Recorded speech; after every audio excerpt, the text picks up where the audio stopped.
Hello everyone. आज हम समझेंगे क्लास 12 से NIOS का सब्जेक्ट है इकोनॉमिक्स, लेसन नंबर 12, जिसमें है introduction to the study of economics, means अर्थशास्त्र एक परिचय। ठीक है, तो चलिए बेसिकली हम इस चैप्टर के अंदर क्या क्या बातों को समझने वाले हैं उसकी थोड़ी सी रूपरेखा देख लेते हैं। सबसे पहले हम समझेंगे मीनिंग ऑफ इकोनॉमिक्स, अर्थशास्त्र का मतलब। ठीक है, दूसरा समझेंगे पॉजिटिव एंड नॉर्मेटिव इकोनॉमिक्स, वास्तविक और आदर्श अर्थशास्त्र।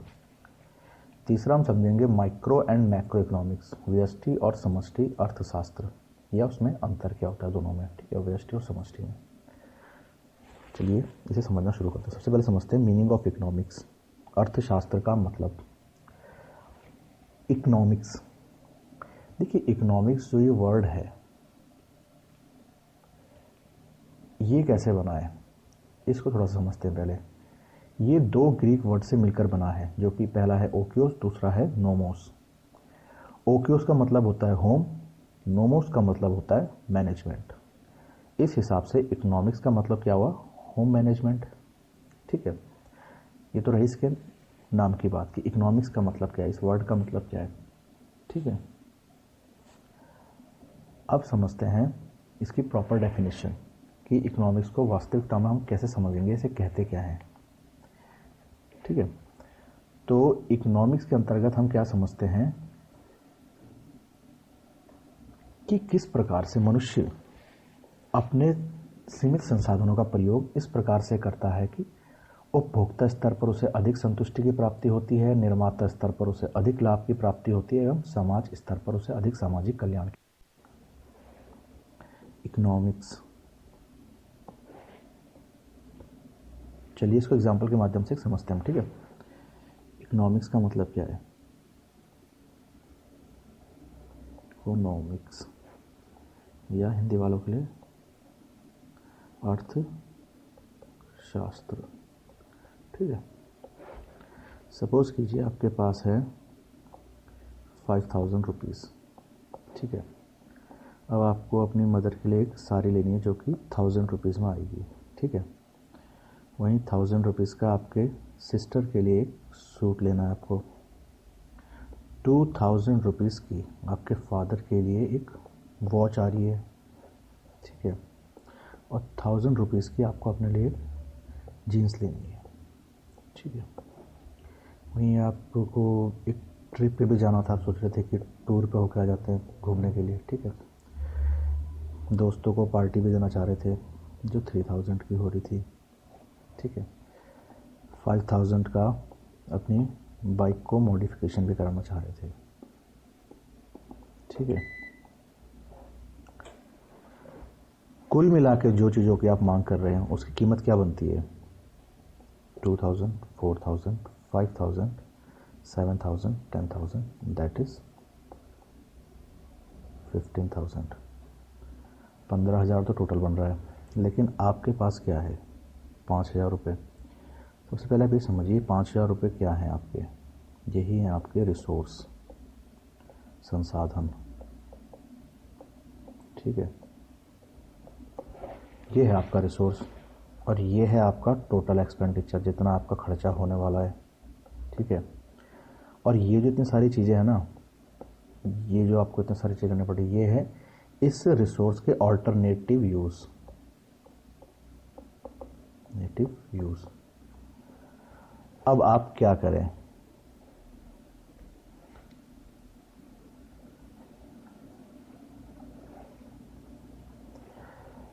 अगर आप टूर पे जाते हैं और पार्टी करते हैं तो इसी का बिल बन गया आपका 5,000 का। तो ये जो बाकी चीज़ें हैं, साड़ी, सूट, ब्रदर के लिए, ठीक है, या ये बाइक मॉडिफिकेशन, ये सब चीज़ें नहीं हो पाएंगी। समझ रहे हैं बात को, क्योंकि आपके पास सिर्फ लिमिटेड सोर्स क्या है, आपकी रिसोर्स 5000 रुपीज़, बट एक्सपेंस तो आपके ज़्यादा बन रहे हैं। तो अब आप अपने इस 5,000 रुपये का किस प्रकार से प्रयोग करते हैं ताकि आपको अधिक से अधिक सेटिस्फैक्शन की प्राप्ति हो, सेटिस्फैक्शन की प्राप्ति हो अधिक से अधिक। तो ये जो बीच का समय है ना, कि आपको क्या सिलेक्शन करना है इसमें से, आप किस प्रकार से अपने इस पैसे का प्रयोग करते हैं अपने सेटिस्फैक्शन, अपने संतुष्टि को प्राप्त करने के लिए। आप किस चीज़ में संतुष्टि ज़्यादा मानते हैं, वही आपका इकोनॉमिक्स कहलाता है। अब आते हैं डेफिनेशन के ऊपर। ये बात हो रही है, एक बात ध्यान रखिएगा पहले, कंज्यूमर लेवल पर, कंज्यूमर लेवल पे, दैट मीन्स उपभोक्ता के स्तर पर, ठीक है, उपभोक्ता स्तर पर बात हो रही है। तो अब डेफिनेशन की तरफ आते हैं। तो डेफिनेशन क्या कहती है, अर्थशास्त्र का अर्थ, वो तो हमें पता चल गया है कि ओकियोस और नोमोस गृह प्रबंधन। अर्थशास्त्र एक सामाजिक विज्ञान है जो बताता है किस प्रकार से मनुष्य अपने सीमित संसाधनों, उस हमारे एग्जाम्पल में क्या था, सीमित संसाधन का मतलब वो 5000 रुपीज़ जो थे हमारे पास, ठीक है, इस प्रकार से प्रकार से उपयोग करे कि उपभोक्ता स्तर पर उसे अधिक संतुष्टि की प्राप्ति हो। उपभोक्ता स्तर मतलब वही आपका कंज्यूमर लेवल, ठीक है। अब दूसरे एग्जाम्पल पे आते हैं, आपके एग्जाम्पल इन द सेंस कि दूसरे के व्यू पॉइंट से, जो कि होता है आपका प्रोड्यूसर लेवल पे या निर्माता स्तर पर, ठीक है। अब देखिए, मान लीजिए आप भी कोई एक प्रोड्यूसर है, ठीक है, आपके पास 50,000 रुपीज़ है। अब आप इस 50,000 रुपीज़ का कैसे उपयोग करेंगे ताकि आपको मैक्सिमम प्रॉफिट की प्राप्ति हो। क्योंकि अगर आप एक बिजनेसमैन हैं, आप एक प्रोड्यूसर हैं, तो आपका टारगेट मेन क्या होगा किसी भी बिजनेस को करने का, आपको अपना प्रॉफिट मैक्सिमाइजेशन करने का टारगेट सबसे पहले रहेगा कि किस प्रकार से मैं अपने इस 50,000 रुपये का प्रयोग करूं ताकि मुझे अधिक से अधिक लाभ की प्राप्ति हो। तो यही जो बीच का समय है कि किस प्रकार से मैं इसका उपयोग करूं, किस प्रकार से उपयोग करें, ठीक है, ताकि अधिक लाभ की प्राप्ति हो, ठीक है, की प्राप्ति हो। हैंड राइटिंग के लिए सॉरी, ये खाली आपको समझाने के लिए एक मेथड यूज किया जा रहा है, ठीक है। तो मैक्सिमम प्रॉफिट की आपको इसमें प्राप्ति हो, किस प्रकार से आप अपने इस लिमिटेड, ये देखिए यहाँ पर क्या है, रिसोर्स यही है। अब ये मैक्सिमम प्रॉफिट की प्राप्ति कैसे करें, इस बीच में इसको क्या क्या सोचना है कि ये किस चीज़ का बिजनेस करे, है ना, किस चीज़ का प्रोडक्शन करे,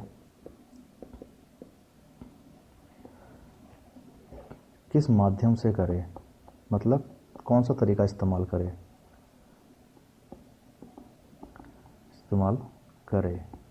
ताकि प्रॉफिट की अधिक से अधिक प्राप्ति हो। क्योंकि प्रोड्यूसर लेवल पे उसे अपने प्रॉफिट से मेन मतलब है, ठीक है। तो प्रोड्यूसर लेवल पर उसका इकोनॉमिक्स क्या कहेगा कि वह अपने किस प्रकार से लिमिटेड, अब देखिए यहाँ भी रिसोर्स जो है ना, रिसोर्स हमेशा लिमिटेड ही होता है, तो यहाँ पर लिमिटेड रिसोर्स में वह किस प्रकार से अपना प्रॉफिट को मैक्सिमाइज कर सके, बढ़ा सके। तो इसी बीच में उसको यह सोचना है कि वह कौन सी चीज़ का बिजनेस करे, क्या तरीका अपने बिजनेस में इस्तेमाल करे, या तो वो लेबर लोगों को ज़्यादा रखे या मशीनरी का प्रयोग करे, है ना, कौन सी चीज़ों से अधिक प्रॉफिट की प्राप्ति होगी, वो उसी चीज़ का प्रोडक्शन करना पसंद करेगा। तो ये जो बीच का समय है ना, कि वह किस तरह से अपने इस रिसोर्स का इस्तेमाल करता है अपने प्रोडक्शन में, जिससे कि उसे अधिक से अधिक प्रॉफिट की प्राप्ति होती है, वही इकोनॉमिक्स कहलाता है प्रोड्यूसर लेवल पे, ठीक है। अब देखो दोबारा से आप डेफिनेशन की तरफ आ जाओ। अर्थशास्त्र एक सामाजिक विज्ञान है जो हमें यह बताता है कि किस प्रकार से मनुष्य अपने सीमित संसाधनों, वही है लिमिटेड रिसोर्स, यहाँ पर 50,000 हो गया था, इस प्रकार से करे कि निर्माता स्तर पर उसे अधिक लाभ की प्राप्ति हो। उपभोक्ता स्तर पर क्या थी, संतुष्टि, यहाँ पर क्या है, लाभ, ठीक है। आगे बात समझ में। अब तीसरे उस पर आते हैं। तीसरा हमें बताता है आपका सोसाइटी लेवल पे क्या करा जाए, सोसाइटी लेवल पे, दैट इज सामाजिक स्तर पर, ठीक है। अब मान के चलिए कि समाज कल्याण किसे बोलते हैं, सामाजिक विकास। सामाजिक विकास मतलब ओवरऑल समाज का विकास, किसी एक धर्म एक कम्युनिटी का नहीं, ओवरऑल सबका विकास होना चाहिए इसमें, सारे धर्म सारे कम्युनिटी सबका विकास होना चाहिए इसके अंदर, ठीक है, एक का नहीं सबका। तो मान लेते हैं कि गवर्नमेंट के पास एक लैंड है, ठीक है, ये लैंड है, दैट इज जमीन। अब सरकार इस ज़मीन में क्या करे, या तो हॉस्पिटल बना दे या स्कूल बना ले, ठीक है, या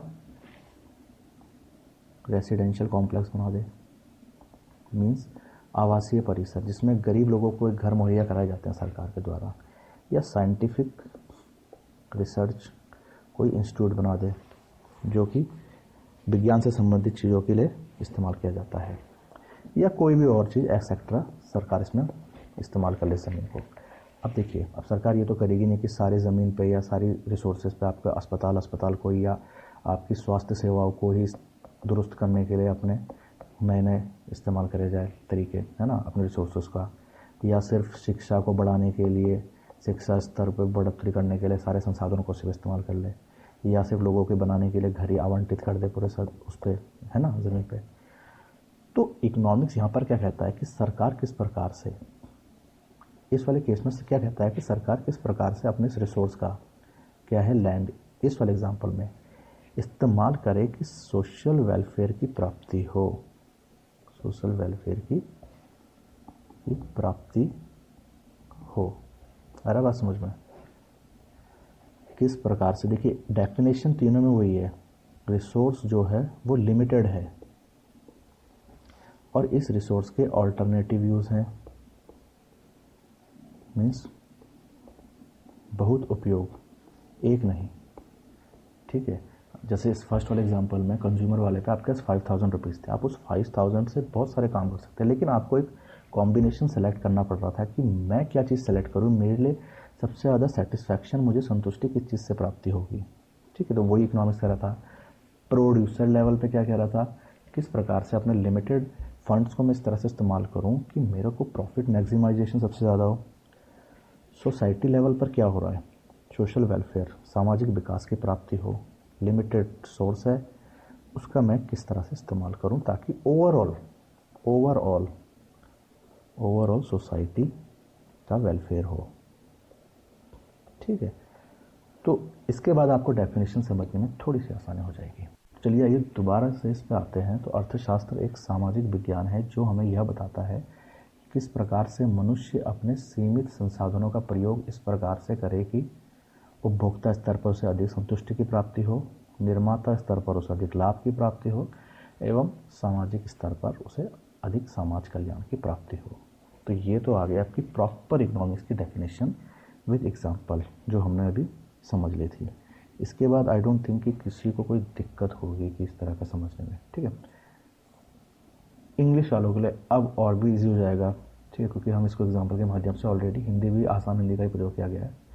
देखिए, economics is a science of human behaviour concerned with the allocation of scarce. Allocation वही था, किस प्रकार से मैं उसका एक तरह से चयन करता हूँ बहुत सी मांगों के बीच में, ठीक है ना।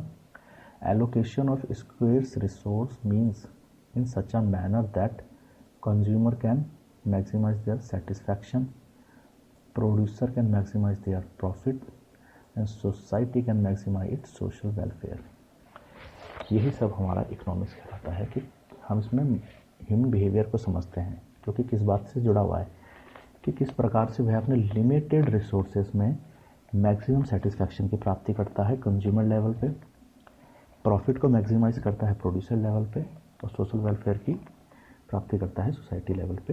तो ये कहलाता है हमारा इकोनॉमिक्स, ठीक है। तो क्लियर होना चाहिए। नेक्स्ट टॉपिक क्या आता है हमारा इसमें, पॉजिटिव और नॉर्मेटिव इकोनॉमिक्स, मीन्स वास्तविक और आदर्श अर्थशास्त्र। इसका मतलब क्या, चलिए इसको समझते हैं। ये तो इसकी डेफिनेशन आ गई, क्या क्या इसकी डेफिनेशन है, ठीक है, बट हमें इसको एक एग्जाम्पल के माध्यम से समझेंगे तो ज़्यादा आसानी होगी कि पॉजिटिव और नॉर्मेटिव का मतलब क्या है, ठीक है। लेट्स से कि अनएम्प्लॉयमेंट जो कि बेरोजगारी कहते हैं, जैसे बेरोजगारी, ठीक है। बेरोज़गारी बढ़ी है सन 2000 से लेकर 2010 तक में कितने परसेंट? 10%। As a result of this poverty मतलब गरीबी भी बढ़ गई है आपकी 8%। ठीक है, अब हमने बात क्या करी, यहाँ बेरोज़गारी बढ़ी और जिसके कारण गरीबी बढ़ी।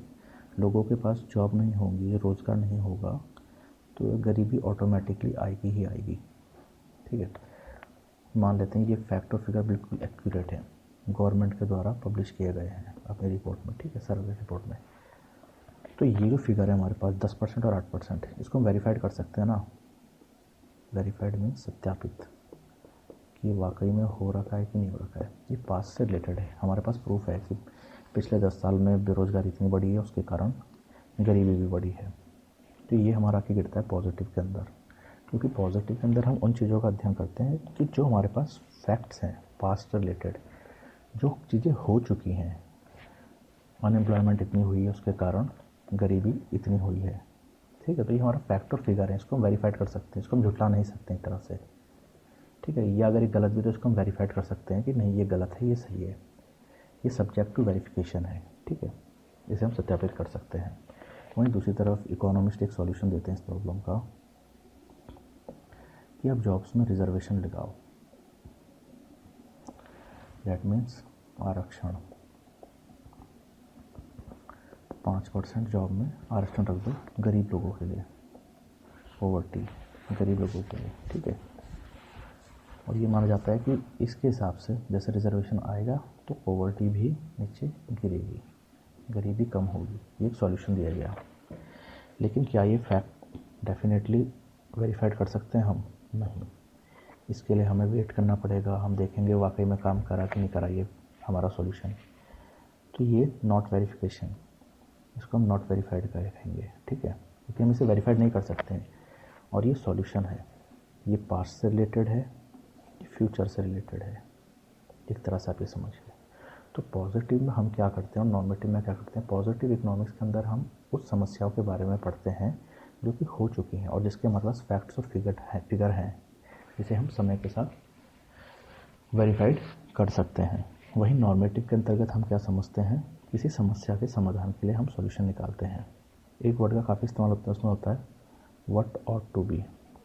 आपकी डेफिनेशन में लिखा है साफ साफ, यहाँ पर ऐसे लिखा हुआ है, और इसमें व्हाट इज़ मतलब हमारे पास क्या है, यहाँ पर क्या होना चाहिए, क्या होना चाहिए। ठीक है, तो पॉजिटिव और नॉर्मेटिव में हमने क्या समझा? पॉजिटिव पास्ट से रिलेटेड होता है, इसमें समस्याओं के बारे में हमारे पास फिगर होते हैं, फैक्ट्स होते हैं जिसको हम सत्यापित कर सकते हैं। ठीक है, वहीं नॉर्मेटिव में क्या होता है? उन समस्याओं के बारे में जब हमको सॉल्यूशन या फिर पॉलिसी फ्रेम की जाती है इकोनॉमिस्ट के द्वारा, तो उसे हम नॉर्मेटिव कहते हैं। और ये काफ़ी चर्चा का विषय होता है, इसमें कई से इकोनॉमिस्ट बैठ के एक सलाह मशवरा करते हैं और तब जाके एक सॉल्यूशन निकालते हैं कि नहीं हम ये सॉल्यूशन निकालते हैं। जैसे इस वाले केस में हमने क्या निकाला था इसमें? रिजर्वेशन का, कि हम रिजर्वेशन दे देते हैं जॉब में, तब क्या होगा? 5% रिजर्वेशन दे दो, पॉवर्टी अपना आप गिर जाएगी, है ना। लेकिन ये वेरिफिकेशन के लायक नहीं है, इसको हम सत्यापित नहीं कर सकते हैं कि डेफिनेटली होगा ही होगा, समझ रहे हो। बट इस वाले केस में तो हम वेरीफाइड कर सकते हैं ना कि पिछले 10 साल में हुआ भी है कि नहीं हुआ है इस स्तर से जो ये बोल रहे हैं। तो ये चीज़ें तो घट चुकी हैं, ये टाइम हो चुका है, इसके हमारे पास सारे फिगर्स हैं, फैक्ट्स हैं। तो यही है पॉजिटिव और नॉर्मेटिव। ठीक है, पॉजिटिव और नॉर्मेटिव। चलिए अब डेफिनेशन के माध्यम से समझते हैं इसको। ठीक है, तब आपको थोड़ा सा ईजी हो जाएगा उसको समझने के लिए। अब आते हैं डेफिनेशन में। ठीक है, positive normative, when we studying problems and its related issue which are subject to verification. वही देखो, जब भी हम किसी समस्या के बारे में पढ़ते हैं और उससे रिलेटेड और भी इशूज़ जो होते हैं, जैसे कि एक्सटेंट ऑफ पॉवर्टी, गरीबी का स्तर, अनएम्प्लॉयमेंट का स्तर, ठीक है, तब हम पॉजिटिव इकोनॉमिक्स की बात करते हैं। इसमें हम कहते हैं व्हाट इज़, क्या है, सब्जेक्ट टू वेरिफिकेशन का ध्यान रखिएगा। ठीक है, नॉर्मेटिव में क्या होता है? व्हेन वी ऑफरिंग सजेशन, सलाह दे रहे हैं, किस लिए? समस्या के समाधान के लिए, which are not subject to verification. इसको आप सत्यापित नहीं कर सकते हैं कि डेफिनेटली ऐसा होगा, कोई प्रूफ थोड़ी है आपके पास। इस केस में तो प्रूफ है आपके पास, पास्ट में चीज़ें घट चुकी हैं। आपके 10th में क्या नंबर आए हैं इसका प्रूफ है आपके पास, 12th में क्या आएंगे इसका प्रूफ है भी, अगर 12th एग्ज़ाम नहीं दिए हैं तो। ठीक है, तो वही नॉर्मेटिव है। और जैसे हमने इसमें एग्जांपल में माना था अपना reservation in job to remove poverty, we are talking to normative economics. इसमें क्या होता है, व्हाट ऑट टू बी, क्या होना चाहिए, और इसमें क्या है। ठीक है, बात क्लियर है, ज़्यादा इजी है, ज़्यादा डिफिकल्ट तो है नहीं, समझने की आवश्यकता नहीं है ना। पॉजिटिव और नॉर्मेटिव को हम यहाँ से समझ चुके हैं। ठीक है, अब आते हैं नेक्स्ट टॉपिक पे। यही आपका पहले इसका हिंदी में डेफिनेशन देख लिया। अर्थशास्त्र से कई समस्याओं के बारे में पढ़ा जाता है एवं उनके समाधान के लिए अर्थशास्त्री कई सुझाव भी देते हैं। इस माध्यम से जब हम कोई समस्या के बारे में पढ़ते हैं एवं उसके कारण के बारे में जो कि सत्यापित किए जा सकते हैं, जैसे गरीबी एवं बेरोजगारी का स्तर भारत में पिछले 10 सालों का, तो उसे हम वास्तविक अर्थशास्त्र कहते हैं। आदर्श अर्थशास्त्र क्या था, वहीं जब हम इन समस्याओं के समाधान के लिए कोई सुझाव देते हैं, ध्यान दिएगा, सुझाव सॉल्यूशन जो कि भविष्य में किए जाने हो, उसे हम आदर्श अर्थशास्त्र कहते हैं। जैसे कि गरीबी हटाने के लिए नौकरी में आरक्षण की सुविधा देना। ठीक है, ये डेफिनेशन आप इसको थोड़ा समझ सकते हैं। तो चलिए इसमें हम अब नेक्स्ट टॉपिक को समझते हैं, जो कि हमारा माइक्रो इकोनॉमिक्स और मैक्रो इकोनॉमिक्स। बट डेफिनेशन पे आने से पहले हम इसका एक प्रैक्टिकल देख लेते हैं। ठीक है, कि मैक्रो और माइक्रो, व्यष्टि या समष्टि अर्थशास्त्र किसे कहते हैं। देखिए, इकोनॉमिक्स जो है, इकोनॉमिक्स, इसकी स्टडी को दो भागों में बांटा गया है। एक है आपका माइक्रो और दूसरा है आपका मैक्रो। ठीक है, एक है माइक्रो, एक है आपका मैक्रो।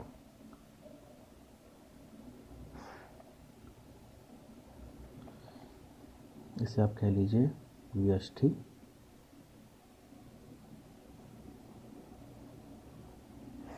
इसे कह लीजिए अपनी समष्टि।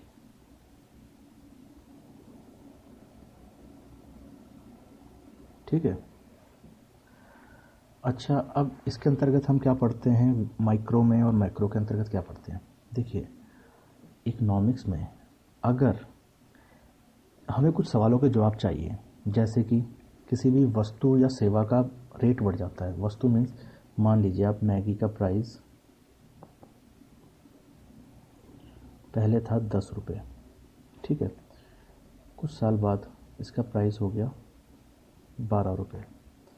तो ये कितने का अंतर आ गया यहाँ पर, 2 रुपये बढ़ गया ना इसमें प्राइस। अब इस 2 रुपये के बढ़ने के कारण इसकी डिमांड में, दैट मीन्स कंज्यूमर या तो उपभोक्ता,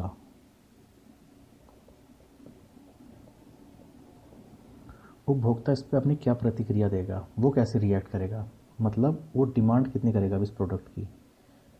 क्योंकि अगर इसमें 2 रुपये बढ़ गए हैं तो ये तो कन्फर्म है कि कुछ ना कुछ लोग तो इसको स्विच करेंगे। आप इसका दूसरा अल्टरनेटिव ढूंढेंगे, दैट मीन्स कोई और नूडल्स को आप प्रेफर करेंगे जो आपको आज भी 10 रुपये में मिल जाए। तो ये जो कंज्यूमर ने जो चेंज करा, जिस तरह से उसका व्यवहार बदला है रेट बढ़ने के बाद, तो इसको हम इसके अंतर्गत ही पढ़ते हैं, किसमें, माइक्रो इकोनॉमिक्स के अंतर्गत। ठीक है, जिसे हम क्या कहते हैं, कंज्यूमर बिहेवियर। इसके अंतर्गत हम कंज्यूमर बिहेवियर के अंतर्गत इन चीज़ों को पढ़ते हैं कि किस प्रकार से कंज्यूमर का बिहेवियर बदलता है प्राइस के बढ़ने या घटने से। वो किस तरह से रिएक्ट करता है अगर किसी गुड्स या सर्विस का प्राइस बढ़ता या घटता है। गुड्स में आप सभी को पता है, जिसे आप टच कर सकते हैं, जिसको आप देख सकते हैं गुड्स। सर्विसेज में क्या होती हैं, सर्विस में देखिए आप, जैसे आपको ट्यूशन रेट, ट्यूशन पढ़ रहे हैं आप कहीं जाके, ट्यूशन की फ़ीस ज़्यादा हो गई, तो आप कैसे रिएक्ट करेंगे, आप उसी ट्यूशन में पढ़ेंगे या कोई आप दूसरा ट्यूशन पसंद करेंगे जहाँ आपको थोड़ा सा रीज़नेबल रेट मिले।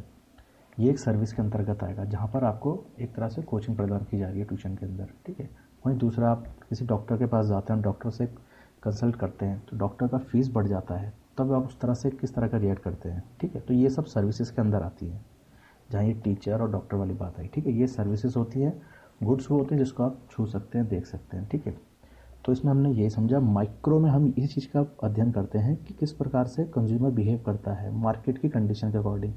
प्राइस जैसे इस वाले एग्जांपल में हमारा 2 रुपये बढ़ गया था, तो इसमें कैसे कंज्यूमर इसको रिएक्ट करेगा, क्योंकि हमने स्टार्टिंग से ही पढ़ा है कि कंज्यूमर का मेन मोटिव क्या है, सेटिस्फैक्शन, जो कि हमेशा एक बात मानी जाती है कि जितना सस्ता होगा means cheap and best, consumer satisfy mostly उसी लेवल पे होता है जहाँ पर उसको रीजनेबल रेट की प्राप्ति होती है, ठीक है। अच्छा, ये बात हमने समझी कंज्यूमर लेवल पे, ठीक है। अब दूसरी बात आती है प्रोड्यूसर लेवल पे। ये इंडिविजुअल में ही चलेंगे, ठीक है, कंज्यूमर भी प्रोड्यूसर भी। अब प्रोड्यूसर क्या करता है, ठीक है। प्रोड्यूसर के पास हमेशा एक दिक्कत रहती है कि वह किस चीज़ का बिजनेस करे, किस चीज़ का प्रोडक्शन करे, उस प्रोडक्शन को करने के लिए वह किस तरह से अपने रिसोर्सेज को एलोकेट करे इस तरीके से कि उसका जो प्रॉफिट है, जैसे हमने पहले भी समझा था कि वह अपना प्रॉफिट कैसे बढ़ाए, मैक्सिमाइज प्रॉफिट कैसे बढ़ाए, ठीक है। तो ये भी हम माइक्रो के अंतर्गत ही पढ़ते हैं, माइक्रो इकोनॉमिक्स के अंतर्गत, जिसे क्या कहते हैं हम, थ्योरी ऑफ सप्लाई,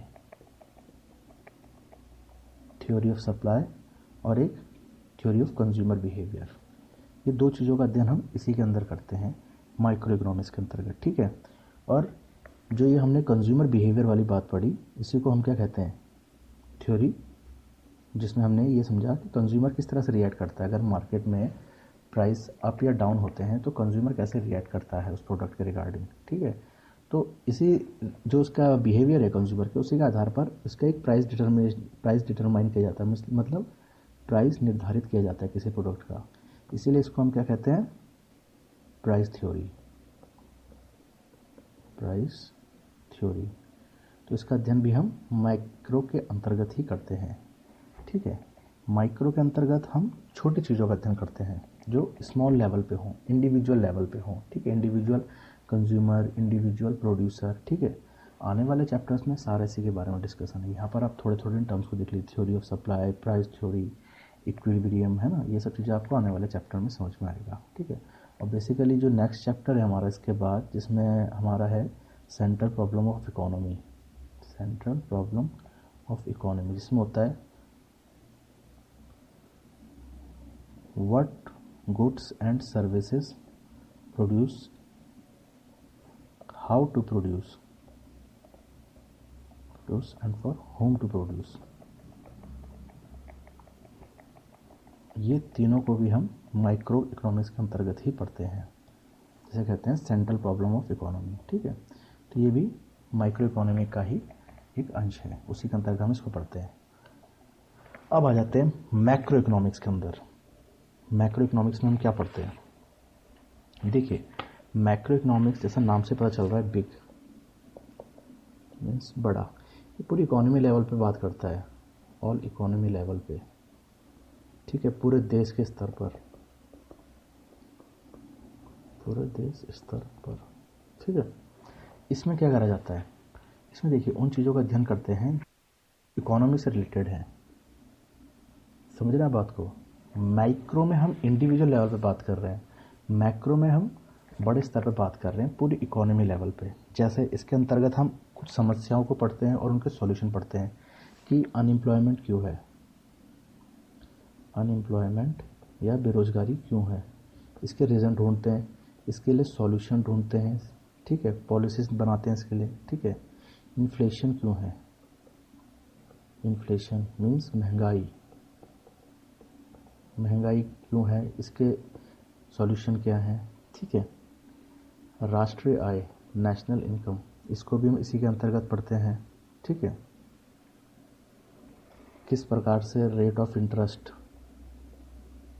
रखना है, इसको इसमें निर्धारित करते हैं हम, ठीक है। रेट ऑफ वेजेस, दिहाड़ी क्या रेट पर रखनी है वो, ठीक है।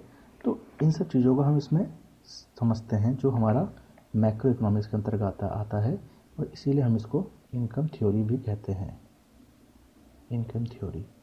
इसको प्राइस थ्योरी कहते हैं माइक्रो के अंतर्गत स्टडी में, और इसको इनकम थ्योरी कहते हैं इसकी स्टडी के अंतर्गत, ठीक है। इनकम थ्योरी आती है मैक्रो के अंदर, प्राइस थ्योरी आती है माइक्रो के अंदर, ठीक है। तो ये छोटा छोटा आपने थोड़ा बहुत इसमें समझ लिया कि माइक्रो लेवल पे हम इंडिविजुअल लेवल पे बात करते हैं, मैक्रो में हम पूरी इकोनॉमी के स्तर पर बात करते हैं कि किस प्रकार से पूरे देश की व्यवस्था किस प्रकार से चल रही है, ठीक है। यहाँ पर आप इसको इतना ही समझिए। आने वाले चैप्टर में आप पूरा डेप्थ में एक एक टॉपिक को समझने वाले हैं, जिसमें आपने थ्योरी ऑफ सप्लाई देखा, प्राइस थ्योरी देखा, सेंट्रल प्रॉब्लम ऑफ इकोनॉमी, ये तो आपका नेक्स्ट चैप्टर ही है। इसके बाद चैप्टर नंबर 13 है जो आपका, ठीक है। नेशनल इनकम क्या होता है, अनएम्प्लॉयमेंट क्या है, टैक्स रेट, बजट, ये सब चीज़ें आप आने वाले चैप्टर्स में समझिए, ठीक है। तो चलिए इसकी अब डेफिनेशन पे आ जाते हैं हम, ठीक है, जो कि हमारी बुक में है।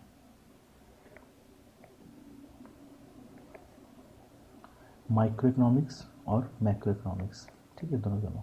व्हेन इकोनॉमिक प्रॉब्लम्स और economic issues are studied considering small economic unit like individual producer, we are referring to micro economics.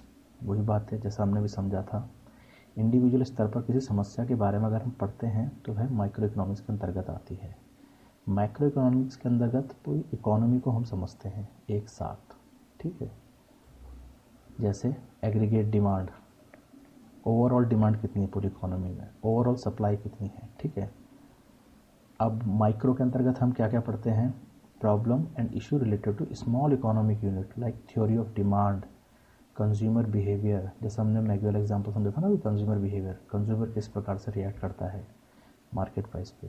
Theory of supply, ठीक है, थ्योरी ऑफ सप्लाई जो हमने प्रोड्यूसर के लेवल पर समझा था कि प्रोड्यूसर का बिहेवियर क्या होता है, ठीक है, क्योंकि उसका टारगेट हमेशा यही रहा है कि उसको अपना प्रॉफिट मैक्सिमाइजेशन करना है, ठीक है। तो वह अपने रिसोर्सेज को किस प्रकार से इस्तेमाल करेगा ताकि उसका जो प्रोडक्शन में उसका प्रॉफिट है वो अधिक से अधिक हो, ठीक है।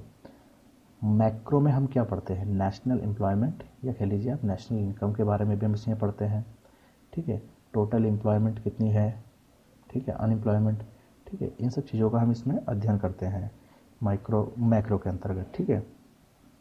और इन्फ्लेशन, महंगाई दर क्या है, इन सब चीज़ों का अध्ययन आप मैक्रो के अंदर करते हैं। सिंपल भाषा में मैक्रो में आप बिग लेवल पे बात करते हैं, माइक्रो में आप स्मॉल लेवल पे बात करते हैं, ठीक है। चलिए अब इसका नेक्स्ट टॉपिक देखते हैं, नेक्स्ट क्या है। अब हम इसमें नेक्स्ट टॉपिक समझते हैं जो कि व्यष्टि और समष्टि अर्थशास्त्र में आपस में निर्भरता। मैक्रो और माइक्रो का आपस में देखिए अलग अलग ब्रांच होने के बावजूद दोनों एक दूसरे से रिलेटेड हैं, संबंधित हैं। कैसे, micro variable have their impact on macro level decision like aggregate saving and investment in economy are greatly influenced by saving patterns of household and firms. देखिए इंडिविजुअल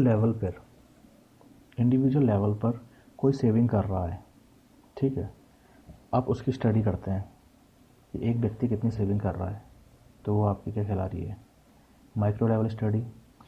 एग्रीगेट लेवल पर कितनी saving हो रही है, means पूरे economy पे कितना saving किया जा रहा है, तो वो मैक्रो का स्तर बन गया। तो समझने वाली बात क्या है, माइक्रो जोड़कर ही मैक्रो की स्टडी करी जाती है, मैक्रो के अंतर्गत सारी माइक्रो आती है, ठीक है। इसी प्रकार से जो मैक्रो वेरिएबल्स हैं उनका असर माइक्रो लेवल की डिसीजन पर जरूर पड़ता है।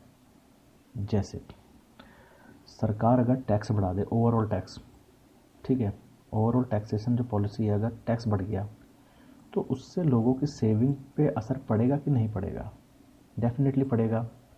आप पहले अगर कोई चीज़ 10% टैक्स देकर पा रहे थे और आज उसका टैक्स रेट 30% कर दिया जाए फॉर एग्ज़ाम्पल, तो आपकी जेब से ज़्यादा पैसा जाएगा ना, डेफिनेटली जाएगा ज़्यादा पैसा। और जब जेब से ज़्यादा पैसा जाएगा पुराने समय के अनुकूल, तो वो तो आपको फिर ज़्यादा महंगा पड़ेगा। जेब से ज़्यादा पैसा जाएगा तो सेविंग कम होगा क्योंकि पैसा कम बचेगा, क्योंकि अब महंगाई में आप ज़्यादा समझ रहे हैं सामान, ठीक है, सामान आप ज़्यादा महंगा खरीद रहे हैं। तो यही बात है कि माइक्रो और मैक्रो अलग अलग ब्रांच होने के बावजूद दोनों एक दूसरे पर असर जरूर करती हैं, ठीक है। नेक्स्ट टॉपिक देखते हैं इसका, माइक्रो और मैक्रो में डिफरेंशिएशन क्या क्या है। Micro economic studies problem relating to at the level of individual, ये हम पहले भी पढ़ चुके हैं, इंडिविजुअल लेवल पर करता है, जैसे इंडिविजुअल फर्म, इंडिविजुअल कंज्यूमर, और it is concern at individual level, ये इंडिविजुअल है। वही macro economics whole of economy, पूरी इकोनॉमी के स्तर पर बात करता है। Micro economics covers issue like how the price of a particular commodity will affect its quantity demanded and quantity supplied and vice versa। जैसे हमने मैगी वाला एग्जांपल लिया था पहले कि किस प्रकार से किसी प्रोडक्ट का प्राइस बढ़ने से कंज्यूमर बिहेवियर क्या हो जाता है उस प्रोडक्ट के रिगार्डिंग, ठीक है, उसकी डिमांड और सप्लाई में क्या असर पड़ता है। तो ये माइक्रो इकोनॉमिक्स के टॉपिक हैं, ठीक है। वहीं मैक्रो इकोनॉमिक्स के अंदर क्या आते हैं, मेजर इशू जो बड़े लेवल के हैं, जैसे अनएम्प्लॉयमेंट, बेरोजगारी, मॉनेटरी और फिस्कल पॉलिसी, पॉवर्टी, गरीबी, इंटरनेशनल ट्रेड, अंतर्राष्ट्रीय व्यापार, ठीक है। जो नेशनल लेवल की बातें हैं, जो बड़े स्तर की बातें हैं, वो सब मैक्रो के अंतर्गत आती हैं। Micro economics is referred as theory of price, मैं पहले भी समझा इसे थ्योरी ऑफ प्राइस क्यों कहते हैं। मैक्रो इकोनॉमिक्स को theory of income and employment कहते हैं, ठीक है। अच्छा, इसमें एक और बात ध्यान देने वाली है कि ज़रूरी नहीं है कि माइक्रो लेवल पर जो डिसीज़न लिया गया है वो मैक्रो लेवल पर भी उतना ही लाभकारी हो या उतना ही अच्छा हो जितना हमें माइक्रो लेवल पे लग रहा है। जैसे कि देखिए, माइक्रो लेवल पे एक सिंगल फार्मर की बात करते हैं हम लोग कि उसके लिए ये बेनिफिशियरी है कि वो अधिक से अधिक गेहूँ की फसल उगाए, ठीक है, जिससे उसे अधिक से अधिक प्रॉफिट मिलेगा। लेकिन मैक्रो लेवल पर अगर हम ये डिसीजन मानते हैं कि सभी फार्मर्स जो हैं आपका वीट की प्रोडक्शन, गेहूं की प्रोडक्शन अधिक से अधिक करने लग जाएंगे, तो जो चीज़ मार्केट में सबसे ज़्यादा होगी, बहुत अवेलेबिलिटी होगी, उसके प्राइस तो ऑटोमेटिकली कम होंगे। बात है ना, जो चीज़ मार्केट में ज़्यादा होगा उसका रेट कम होगा कि नहीं होगा? डेफिनेटली कम होगा। जो चीज़ मार्केट में कम होगी उसके प्राइस हमेशा ज़्यादा होंगे। तो इसी कारणवश वहाँ पर क्या होगा, अगर जब हर कोई वीट की प्रोडक्शन करेगा तो वीट के रेट तो ऑटोमेटिकली कम होने, उससे क्या होगा, प्राइजेस में गिरावट आएगी, और जो कि एक इंडिविजुअल के लिए अच्छा नहीं होगा, ना एक एग्रीगेट लेवल पर अच्छा होगा, ठीक है। तो ये सब बातें व्यष्टि और समष्टि अर्थशास्त्र में अंतर के लिए। और ये लास्ट है significance of macro and micro economics, समष्टि और व्यष्टि अर्थशास्त्र का महत्व, ठीक है। माइक्रो इकोनॉमिक एनालिसिस कहाँ कहाँ करते हैं? एग्रीकल्चर इकोनॉमिक्स में, labour economics, international economics, consumer economics, ठीक है। मैक्रो कहाँ करते हैं? Formulation and execution of economic policy, understanding micro economics. ये सब बातें आपके इसमें सिलेबस में ज़्यादा है नहीं, उसको आप खाली याद कर लीजिएगा कि कहाँ कहाँ पर इनके सिग्निफिकेंस अप्लाइड होते हैं, ठीक है, एनालिसिस। तो इसमें हमने यही समझा इस वाले वीडियो में कि introduction to the study of economics, और नेक्स्ट चैप्टर है आपका, उसको समझेंगे, जो कि है chapter number 13, central problem of economics. आशा करते हैं वीडियो से आप लोगों को थोड़ी बहुत मदद मिलेगी। So thank you everyone.